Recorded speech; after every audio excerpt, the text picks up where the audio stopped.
ప్రజలకు అర్థం చేసుకోలేనంత అమాయకత్వం లేదు. ఎందుకంటే ఇది ఒక సెక్షన్ ఆఫ్ మీడియాని నమ్మి ప్రజలు నడవట్లే.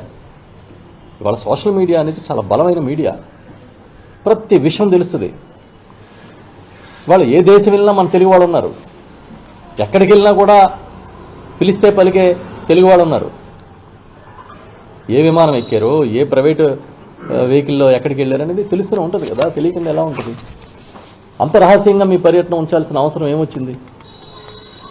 సరే, అది వ్యక్తిగతం అనుకోవడానికి లేదు, ఎందుకంటే వాళ్ళు ముఖ్యమంత్రి హోదాలో ఉన్న వ్యక్తి చంద్రబాబు నాయుడు గారు. వారి తనయుడు ముఖ్యమంత్రి చేయాల్సిన పనులన్నీ ఆయనే చేస్తూ ఉన్నాడు ఈ రాష్ట్రంలో. ఒక రకంగా చెప్పాలంటే పరిపాలనని తన భుజస్కంధాల మీద పాపం ఆయన నడిపిస్తూ ఉన్నాడు. మరి వీళ్ళిద్దరూ ఎక్కడికి వెళ్ళిపోయారు అనేది ప్రజలకు ఆసక్తి ఉండదా? కానీ మేము జగన్ గారి గురించి ఆ రోజు మీరు మాట్లాడినట్టుగా చీప్గా మాట్లాడాం.